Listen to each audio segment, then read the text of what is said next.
नमस्कार दोस्तों, आप सभी का स्टडी फॉर यूपीएससी पीसीएस में स्वागत है।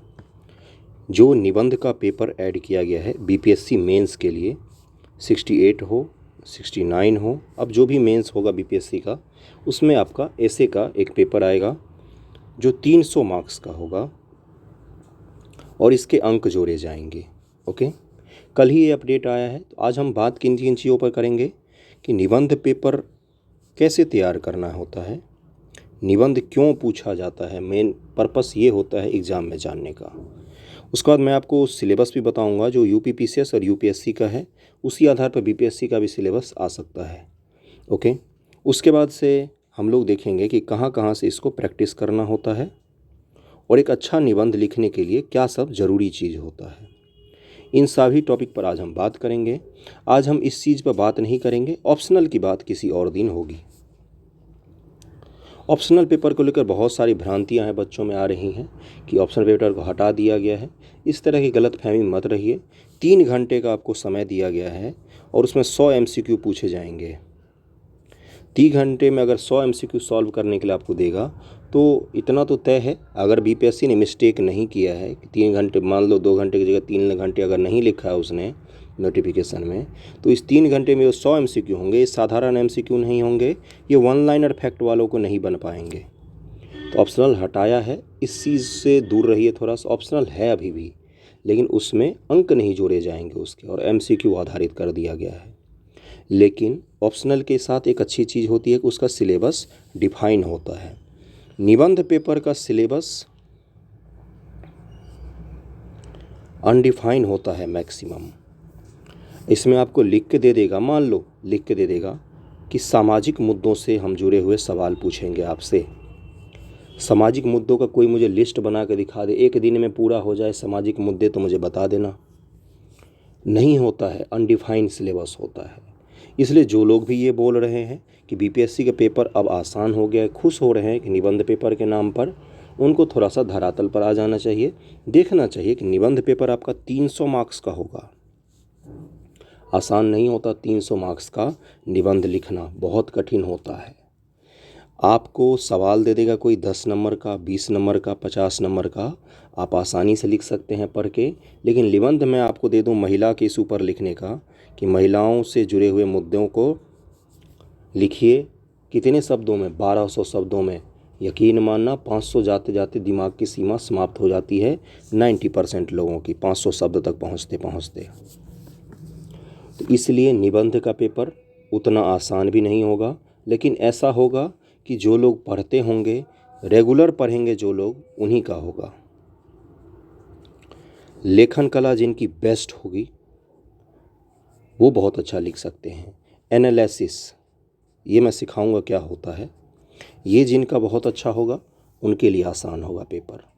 तो सब कुछ आज मैं बताऊंगा आपको कि निबंध के पेपर में किस तरह के सवाल आ सकते हैं, कौन कौन से टॉपिक से पूछे जा सकते, सब कुछ को हम लोग सीक्वेंस वाइज में देखते जाते हैं। सबसे पहले मैं ये दिखाता हूँ कि निबंध पेपर जो आता है उसमें कैसे लिखना होता है और किन किन टॉपिक से पूछे जाते हैं। ध्यानपूर्वक अंत तक चलते जाना। सबसे पहली चीज़, कल कुछ लोग बोल रहे थे कि कोचिंग वालों का फ़ायदा होगा। मुझे नहीं पता, मैं किसी कोचिंग में ना खुद पढ़ाता हूँ न पढ़ता हूँ। खुद से तैयार करने के लिए फ्री मटेरियल जितना ज़्यादा हो सकता है मैं उपलब्ध करवा देता हूँ। तो मेरा कोई बेनिफिट नहीं होने वाला है। ऑप्शनल रहता, हटाता, ना मुझे बीपीएससी देना होता है ना कुछ, बस मैं गाइड करता हूँ। इसलिए सबसे पहले चीज़ इसको क्लियर कर लें। निबंध के पेपर के लिए कोई ज़रूरी नहीं होता कि कोचिंग आप ज्वाइन करें, कोई ज़रूरी नहीं होता है। इसके लिए बस एक ही चीज़ ज़रूरी होता है, वो होता है प्रैक्टिस, और आपको नॉलेज कितना है, ज्ञान कितना है, आपको समझ कितनी है आपकी अच्छी किसी चीज़ को लेकर। इन्हीं 3-4 बेसिस पर आधारित पूरा निबंध लिखा जाता है। अगर आपसे पूछ लिया जाएगा कि आज़ादी के 75 साल टॉपिक, मान लो आज़ादी के 75 साल, ये बहुत ही आसान सा टॉपिक है, आज़ादी के 75 वर्ष, इस पर निबंध लिखे 1200 शब्दों में। अब आप लिखिए बैठ के। इसके लिए क्या होना चाहिए, आपको पता तो होना चाहिए कि क्या क्या लिखना है, नॉलेज तो होना चाहिए, ज्ञान तो होना चाहिए, समझ होनी चाहिए टॉपिक की कि 75 साल में हमने कौन कौन सी चीज़ें विकसित की है, आर्थिक रूप से कहाँ पर हम पहुँचे हैं, सामाजिक रूप से कहाँ पर पहुँचे हैं, सामरिक दृष्टिकोण से कहाँ पर पहुँचे हैं, पॉलिटिकल रूप से हम कहाँ पर निर्भर अभी हैं, भारत की स्थिति क्या है पॉलिटिकल रूप से, विदेश नीति में हमारा क्या योगदान है, सामरिक रूप से हम कितना ज़्यादा मजबूत हैं। इन सब चीज़ों के बारे में जब आपको पता नहीं होगा तब तक आप इस टॉपिक को छू भी नहीं सकते लिखने के लिए। और 200, 300, 4, 5 पेज, 6 पेज की बात नहीं हो रही, यहाँ पर 1200 शब्दों की बात हो रही है, लगभग में 10 से 12 पेज की बात हो रही है। इसलिए थोड़ा सा धरातल पर आके चीज़ों को समझने की कोशिश कीजिए। अंत में मैं आपको बुक्स भी बता दूंगा, सोर्स भी बता दूंगा कि कहाँ कहाँ से तैयार करना चाहिए। देखो, निबंध जो होते हैं, पहले सिलेबस दिखाता हूँ मैं। यूपीपीसीएस का ये सिलेबस है। किसका है? यूपीपीएससी का। यूपीपीएससी ने थोड़ा सा डिफाइन किया है निबंध के सिलेबस को। बीपीएससी से भी मैं उम्मीद करता हूँ कि वो ऐसे ही निबंध के पेपर को डिफाइन करके देगी। अभी मैं थोड़ा सा आपको और अप लेवल पर ले जाऊँगा, दिखाऊँगा कि यूपीएससी क्या पूछती है। यूपीपीसीएस ने डिफाइन करके बोल दिया है कि खंड क, खंड ख, अखंड ग है। इन तीनों में टॉपिक बांट दिए हैं और इसी आधार पर पेपर में टॉपिक भी पूछे जाते हैं। आपके एग्ज़ाम में भी 90% चांस है कि इसी तरीके का कोई सिलेबस बीपीएससी जारी कर देगा, जिससे आधारित आपके सवाल पूछे जाएंगे। खंड क में यूपीपीसीएस ने दिया है साहित्य व संस्कृति, सामाजिक क्षेत्र, राजनीतिक क्षेत्र। खंड ग में दिया विज्ञान, पर्यावरण, प्रौद्योगिकी, आर्थिक क्षेत्र, कृषि, उद्योग और व्यापार। अगले में दिया है राष्ट्रीय और अंतर्राष्ट्रीय घटनाक्रम, यानी कि राष्ट्रीय और अंतर्राष्ट्रीय करंट अफेयर से जुड़े हुए टॉपिक्स पर भी पूछे जा सकते हैं। प्राकृतिक आपदाएं, भूस्खलन, भूकंप, बाढ़, सूखा आदि, राष्ट्रीय विकास योजनाएं और परियोजनाएं। ये किसका सिलेबस है? ये यूपीपीसीएस का सिलेबस है और इन टॉपिक से यूपीपीसीएस के एग्जाम में सवाल पूछे जाते हैं। मैं आपको इसका पेपर भी दिखाऊंगा भी यूपीपीसीएस का। अब चलते हैं थोड़ा सा अप लेवल पर, देखते हैं कि दुनिया इतनी भी आसान नहीं है जीवन। ये है यूपीएससी का सिलेबस ऐसे का। यूपीएससी में पेपर 1 जो होता है, पहले तो लैंग्वेज का पेपर होता है, एक हिंदी का, एक इंग्लिश का। हिंदी की जगह बाकी लोग अलग अलग रखते हैं। उसके बाद पेपर 1 जो होता है वो होता है किसका? ऐसे का ही, निबंध का पेपर होता है यूपीएससी में। 250 नंबर का होता है। वहाँ पर 2 ऐसे लिखने होते हैं, 125 मार्क्स के 2 ऐसे लिखने होते हैं। यूपीएससी ने बस इतना सा लिख के दे दिया है, candidate may be required to write essay on multiple topics, they will be expected to keep closely, शब्दों को घेरते जाना, to the subject of the essay, to arrange their idea in orderly fashion and to write consciously, credit will be given for effective and exact expression. ये UPSC का था। ये थोड़ा सा अप लेवल हो जाता है, इस तक हमें नहीं जाना है। उम्मीद करता हूँ कि बीपीएससी भी यहाँ तक नहीं जाएगी। ओके, सिलेबस स्पष्ट हो गया कि बीपीएससी में अगर पूछा जाएगा तो इसी के आसपास में आपके सारे टॉपिक रहेंगे। उम्मीद ऐसा कर सकते हैं। वैसे आयोग कुछ दिनों में बता देगा। अब आगे चलते हैं, देखते हैं सवाल किस तरह के पूछे जाते हैं। उसके बाद मैं बताऊँगा कि जो कौन कौन से ऐसे निबंध के प्रकार होते हैं जिसको आपको तैयार करना चाहिए और कहाँ से तैयार करना चाहिए। देखो, ये यूपीपीसीएस का सवाल है। मैंने बोला था खंड ए में लिखा हुआ था जिन जिन टॉपिक से, उसी से देखो। कला व सामाजिक मुक्ति, धर्मनिरपेक्ष राजनीति, आवश्यकता और चुनौती, भारत में उच्च शिक्षा और शोध की स्थिति, भविष्य की राहें। इसके अलावा है करेंट अफेयर के टॉपिक में देखो, नए कृषि कानून और किसान आंदोलन, नागरिकता संशोधन कानून और समावेशी भारत, सीए याद है, वैश्विक पर्यावरण बदलाव का प्रभाव, चुनौती व रास्ते, कोविड-19 के भारत में वैश्विक अर्थव्यवस्था, कोविड-19 के प्रभाव में वैश्विक अर्थव्यवस्था, पूरे वर्ल्ड की अर्थव्यवस्था पर कोविड-19 का क्या प्रभाव पड़ा था, इस पर आपको लिखना है। लोकतंत्र, चुनाव व जाति, वर्तमान में भारत की विदेश नीति, दशा व दिशा। उम्मीद करता हूं कि बीपीएससी अगर पेपर सेट करेगी, 300 मार्क्स का पेपर उसने बोला है, तो या तो 100 नंबर के 3 आपको दे देगा ऐसे लिखने का, जो कि मुश्किल हो जाएगा। हो सकता है 150 नंबर के 2 ऐसे दे दे, या कोई और फॉर्मेट अपनाए, लेकिन इसी तरीके का आपका पेपर आएगा। पेपर इसी फॉर्मेट में होगा, ये ऐसा उम्मीद कर सकते हैं हम लोग। अगर मैं यूपीएससी के पेपर दिखाऊं तो थोड़ा सा चलो दूसरी दुनिया में चलते हैं। ये यूपीएससी 2022 का पेपर है, घबराना नहीं है इसको देखकर। इसमें कुछ विषय ऐसे हैं, अमूर्त विषय जिसको कहा जाता है। अमूर्त विषय का मतलब क्या होता है कि फिलॉसफी आधारित, जो दर्शन आधारित जो ऐसे होते हैं उनकी बात करता है। जैसे पहला ऐसे देखो, छप्पर मरम्मत करने का समय तभी होता है जब धूप खिली हुई हो। इस पर आपको 1200 शब्दों में ऐसे लिखना है। पेपर दिखा रहा हूँ, उसके बाद मैं बीपीएससी पर भी आऊँगा, लिखना कैसे है इस पर भी आएंगे। आप उसी नदी में दोबारा नहीं उतर सकते हैं। हर असमंजस के लिए इसका मतलब क्या होता है, एक ही गलती बार बार नहीं करते हैं। इसका मतलब क्या होता है, जब छप्पर मरम्मत करने का समय तभी होता है जब धूप खिली हुई हो, मतलब समय से पहले आपको तैयारी करनी होती है। जब आपका कठिन समय चल रहा हो वही समय होता है मेहनत करने का समय। इसका भावार्थ ये होता है। धूप में छप्पर की मरम्मत बहुत ही मुश्किल होता है, लेकिन अगर आप धूप में छप्पर की मरम्मत नहीं करेंगे तो बरसात के दिनों में आपको मुश्किल हो सकती है। इसका ये दर्शन आधारित है, बहुत सारे एक्सप्लेन हो सकते हैं, एक्सप्लेन कर सकते हैं तरीके से इसको, और इसमें लिखना होता है 1000 से 1200 शब्दों को। इसी को प्रैक्टिस करते हैं हम लोग। अगला है, हर असमंजस के लिए मुस्कुराहट ही चुनिंदा साधन है, मतलब पेशेंस के साथ आपको असमंजस में काम लेना होता है। केवल इसलिए कि आपके पास विकल्प है, इसका यह अर्थ कदापि नहीं है कि उसमें से किसी को भी ठीक होना ही होगा। आपके पास 4 ऑप्शन है अपने के जीवन में, ज़रूरी नहीं कि ये चारों ऑप्शन ही ठीक हों, इसके अलावा भी और ऑप्शन ठीक हो सकते हैं। इसका मतलब क्या होता है, आपका दृष्टिकोण बृहद होना चाहिए। जो आप सोचते हैं, जो आपके पास ऑप्शन है, केवल वही सही हो ऐसा नहीं होता। दुनिया में और भी चीज़ें हैं जो आपके अलावा भी सही हो सकती हैं। खैर, एक्सप्लेन करने का तो ये नहीं था, आगे चलते हम लोग। अब चलते हैं कि ऐसे किस किस सब्जेक्ट से कौन कौन से टॉपिक से बनते हैं। देखो, जो निबंध होता है, निबंध डालने का पर्पस थोड़ा सा अलग होता है। क्यों निबंध डाला गया है, सब्जेक्ट को हटाकर पहले ये सोचिए ज़रा। निबंध डालने का मुख्य पर्पस होता है कि आपकी सोच और जो समझ है उसकी परख, जांच परख करना। सब्जेक्ट में एक सीमा होता है, सिलेबस होता है, डिफाइंड सिलेबस होता है सब्जेक्ट का। उसमें लिखने का भी एक शब्द का पाबंद होता है या नंबर का पाबंद होता है। यहाँ पर आपको 100 नंबर देगा कि लिखिए जितना लिखना है आपको। 1200 शब्द बहुत बड़ी मात्रा में होते हैं। तो इसलिए निबंध का पेपर जब भी डाला जाता है ना, तो स्टूडेंट को सबसे पहले अपना एनालिसिस पावर ठीक करना होता है। ये क्या होता है एनालिसिस पावर का मतलब, सिखाता हूँ कुछ चीज़ें सीखना। शिव भगवान की जो आप वो देखते हो फोटो, सब लोग देखते हैं। एनालिसिस करना सिखा रहा हूँ, ऑब्जर्व करना चीज़ों को।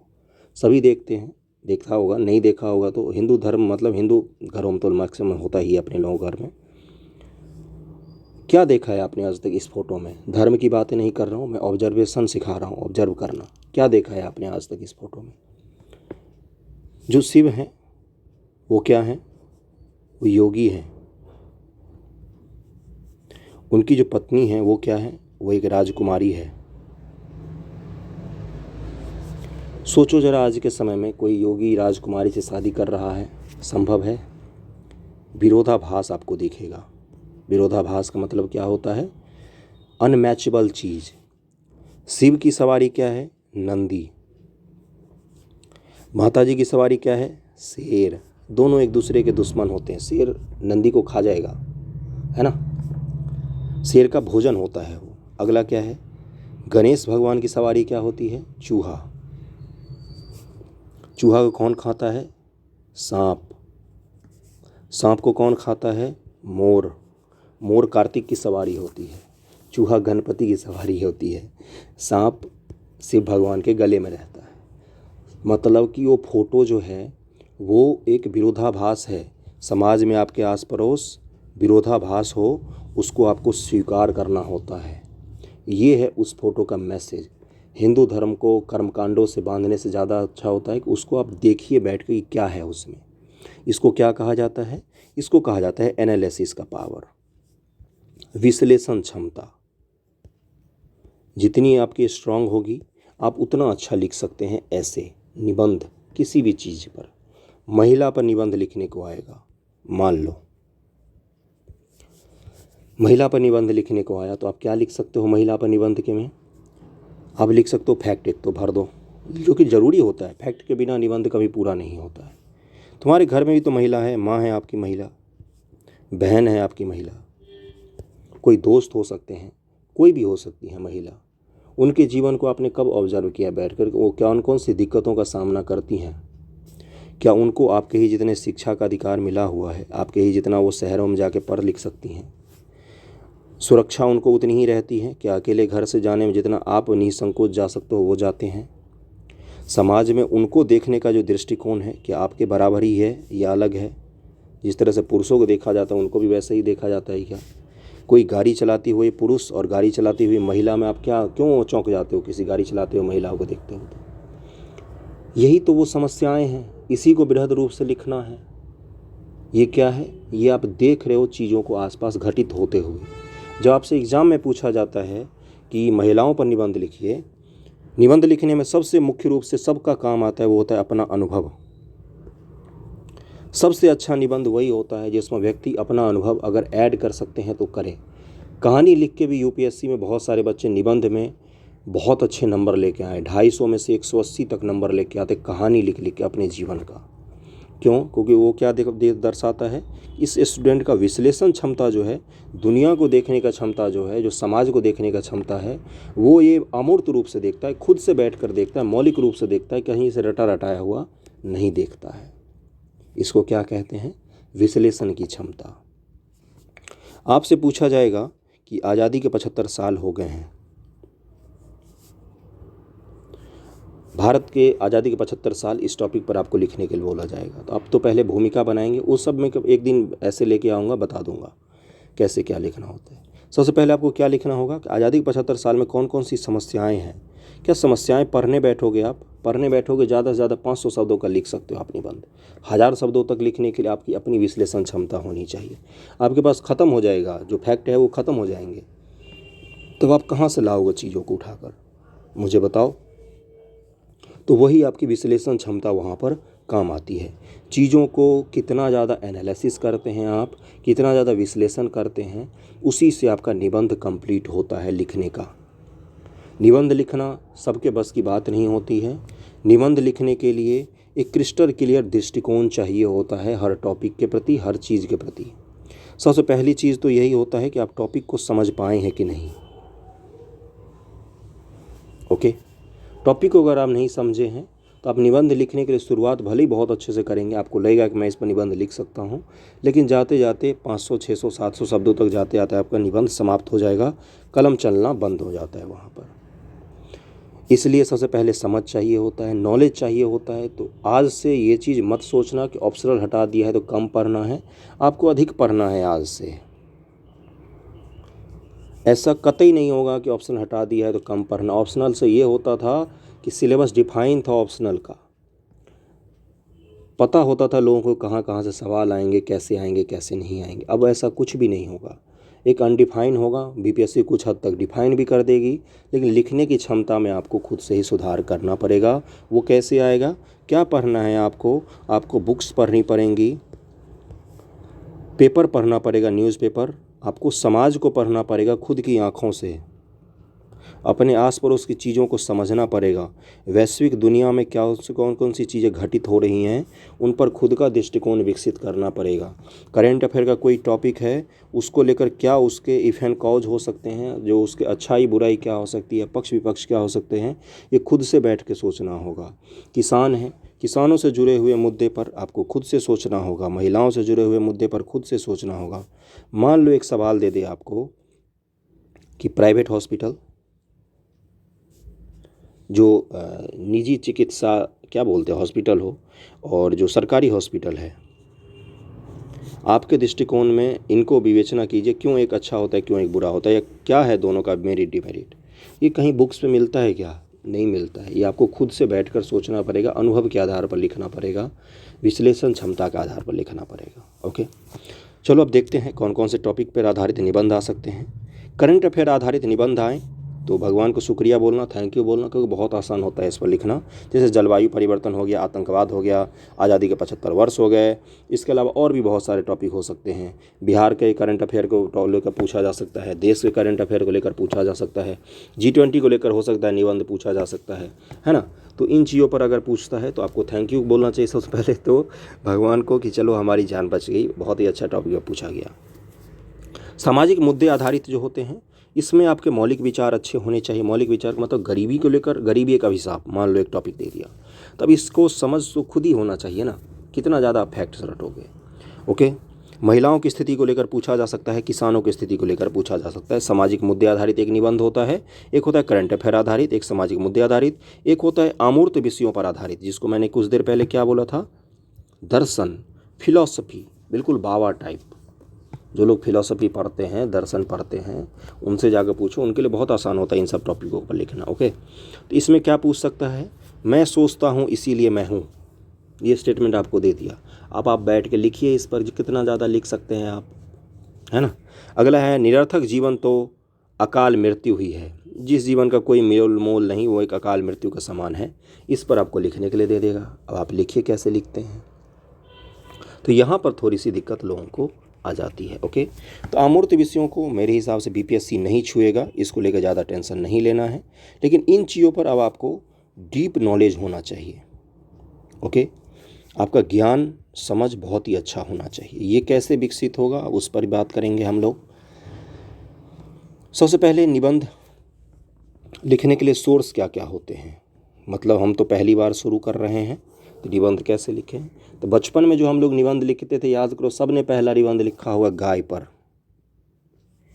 इसको क्या कहा जाता है, इसको कहा जाता है, गाय पर जो निबंध आपने लिखा था इसको कहा जाता है वर्णात्मक।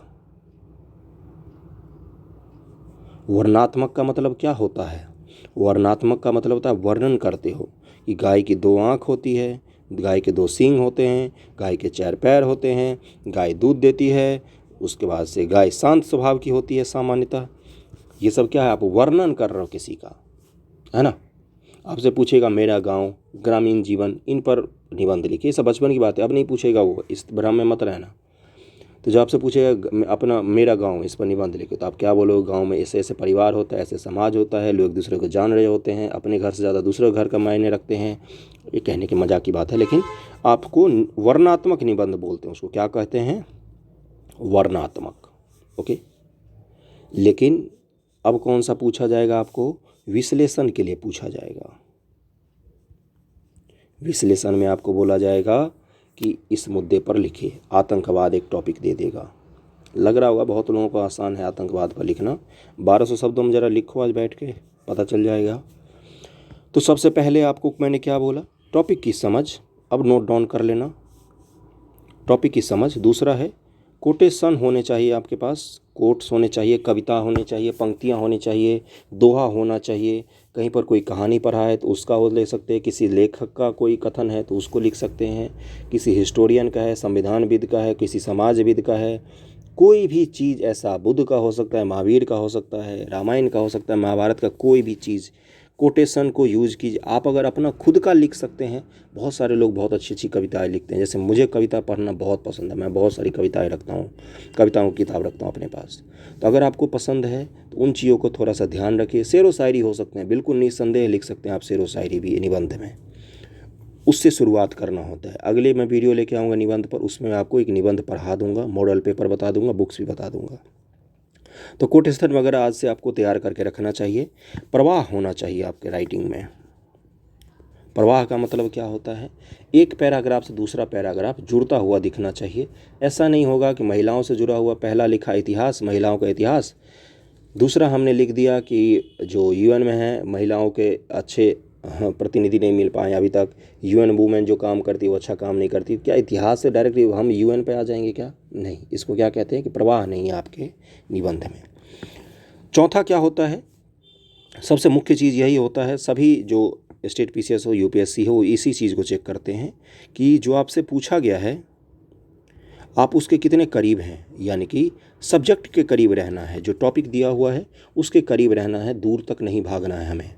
इस चीज़ का ध्यान रखिए, बहुत मददगार होगा। इसी 4 टॉपिक पर, इसी 4 फ्रेम पर पूरा का पूरा निबंध का लिखा जाता है। पहला कौन सा मैंने बोला, टॉपिक की समझ, दूसरा बोला है कोट्स, अनुभव, ये सब लिख सकते हैं आप, तीसरा प्रवाह, चौथा सब्जेक्ट के करीब रहना है। अब आते हैं कि निबंध लिखने के लिए सोर्स कहाँ से लें, कहाँ से आदत डालें कि नॉलेज गैदर करें। सोर्स क्या हो हमारे पढ़ने लिखने का, पढ़ने का ढंग आज से बदल लेना है। ऑप्शनल पेपर के साथ साथ आपको निबंध की भी तैयारी करनी, फिर ऑप्शनल पेपर भागा नहीं है, वहीं है जहाँ था। सबसे पहली चीज़, न्यूज़पेपर पढ़ने की आदत डालिए। न्यूज़पेपर, ओके, न्यूज़पेपर पढ़िए, ज़रूर पढ़िए। कौन सा भाग पढ़ना है, इसमें जो लेख रहता है बीच के पेज पर, जिसको एडिटोरियल कहा जाता है, हिंदी मीडियम वाले हिंदी को पढ़ें, इंग्लिश मीडियम वाले हिंदू और जो इंडियन एक्सप्रेस आता है उसको पढ़ सकते हैं। टाइम्स ऑफ इंडिया का भी ऐसे अच्छा होता है। हिंदी मीडियम में आप दैनिक जागरण के राष्ट्रीय संस्करण, राज्य वाला मत पढ़ना, दरभंगा संस्करण पढ़ रहे उसमें घटिया ऐसे रहता है। राष्ट्रीय संस्करण पढ़ना, नेताओं के लेख मत पढ़ना। अक्सर दैनिक जागरण तो सरकार के समर्थित न्यूज़पेपर हो गया है। अक्सर योगी जी और अमित शाह जी उसमें लेख लिख रहे होते, तो उनका लेख किसी काम का अपने पास है नहीं। जो अच्छे राइटर्स हैं जब वो लेख लिखते हैं उसमें एडिटोरियल आता है, उसको पढ़िए। सबसे पहले पढ़ना है, उसको पढ़ने के बाद क्या करना है, उसको खुद से लिखने की कोशिश करना है। बीपीएससी देना है तो ये सब अपनाना शुरू कर दो, नहीं तो नहीं होगा सिलेक्शन। 300 नंबर का है, मजाक थोड़ी ना है। यूपीएससी वाले सारे फ़ायदा उठा ले जाएंगे। पढ़ना है पहले उस टॉपिक को, एडिटोरियल को खुद से पढ़ना है, फिर उसको लिखने की कोशिश कीजिए। दैनिक जागरण राष्ट्रीय संस्करण। उसके अलावा जनसत्ता न्यूज़पेपर आता है, कई जगह तो टेलीग्राम पर फ्री में भी पीडीएफ मिलता है। जनसत्ता के एडिटोरियल भी बहुत अच्छे होते हैं, इसको पढ़िए। पढ़ना है सबसे पहले, उसके बाद इसको लिखने की कोशिश कीजिए।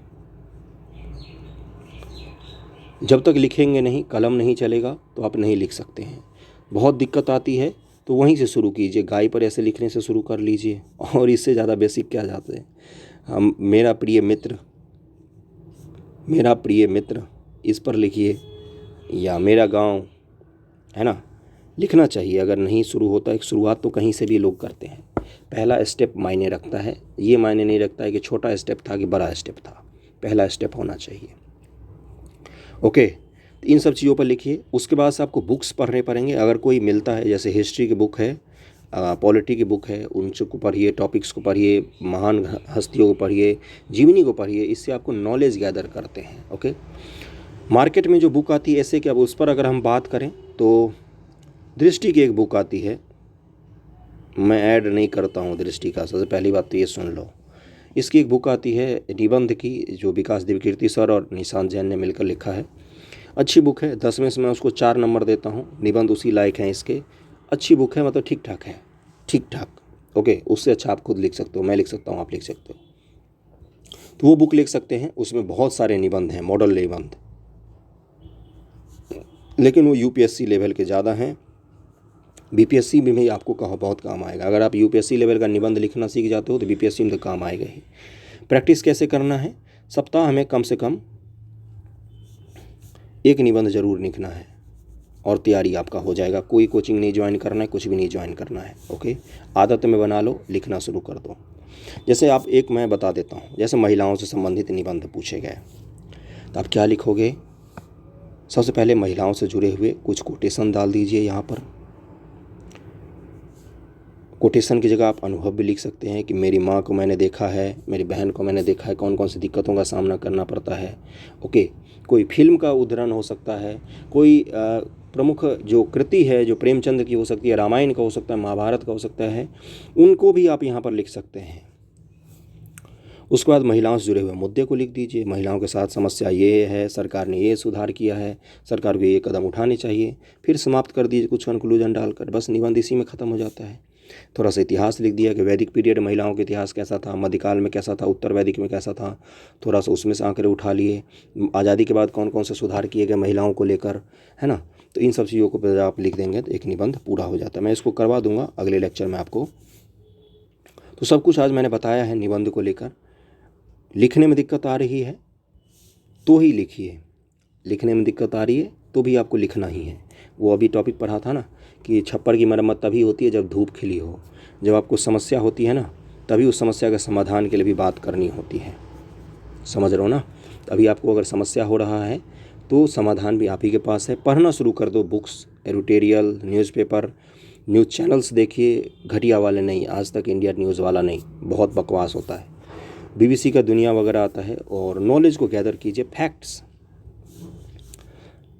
महिला संबंधी ऐसे आया, जैसे NCRB national crime record bureau, इसके क्या आंकड़े हैं महिलाओं का अपराध से जुड़े हुए, ये आपको लिखना पड़ेगा। जाति प्रथा आधारित कोई आया तो जाति प्रथा के लिए क्या क्राइम आधारित रिकॉर्ड है, महिलाओं की समाज में कैसी स्थिति है, नौकरी में कितनी भूमिका है, टैक्स पेयर कितनी महिलाएं हैं आज, प्राइवेट नौकरी कितनी करती हैं, बिहार में महिलाओं की क्या स्थिति है, कितनी जनसंख्या है, लिंगानुपात सही है गलत है ये सब आपको पता होने चाहिए। और भी कोई दिक्कत हो तो आईडी दिया रहता है इंस्टाग्राम आईडी, वहाँ पर आप मुझसे बात कर सकते हैं। ओके, अगले लेक्चर में मैं आपको निबंध और क्लियर कर दूंगा, ऑप्शनल का भी क्लियर कर दूंगा, और आज साइंस का भी एमसीक्यू अपलोड हो जाएगा प्रैक्टिस के लिए। थैंक यू सो मच आप सभी का।